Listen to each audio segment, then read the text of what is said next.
Hey everybody, Bella Mahaya Carter here. I'm talking about obstacles that writers face and how to overcome them. And in the last video, I talked about how the single most important obstacle that writers face is their own thinking. And that's because we writers are imaginative creatures, and we make up stories and then we use these stories against ourselves.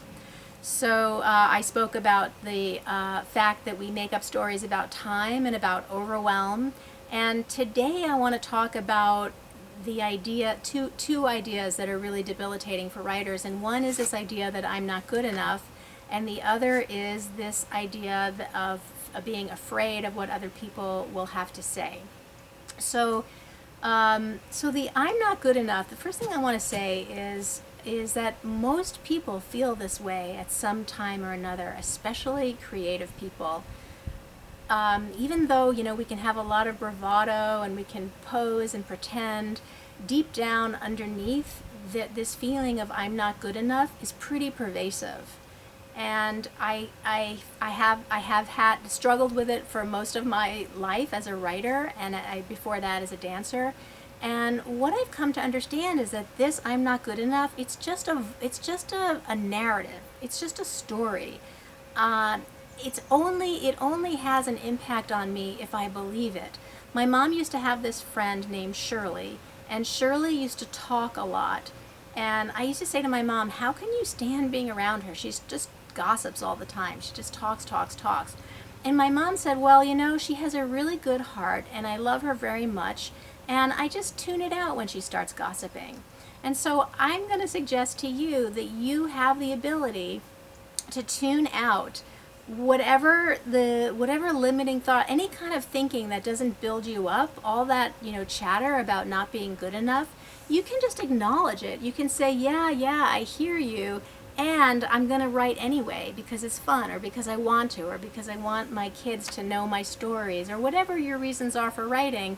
You're just going to give it to yourself as a gift, and you're not going to let that limiting narrative of I'm not good enough interfere. It can be there. It doesn't matter that it's there. It's how you respond to it that really counts.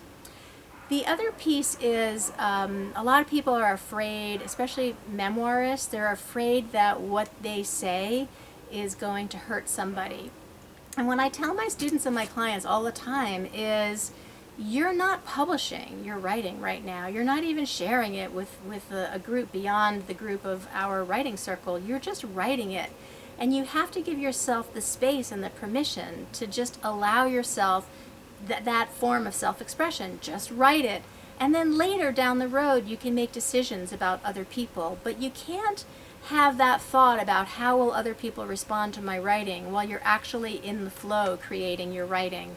And so I encourage writers to separate those two things out and just focus on the writing, and just have faith and understand that later you'll figure out a way to navigate the terrain of other people and how they relate to your writing.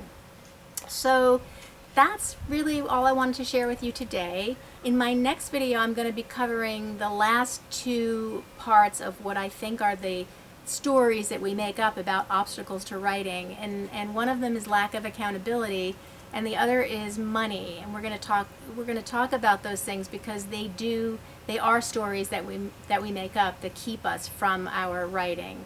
So if you enjoyed this video, please let me know. Write a comment. If you have a question, write a question. I'd love to hear from you. And I'll see you next time.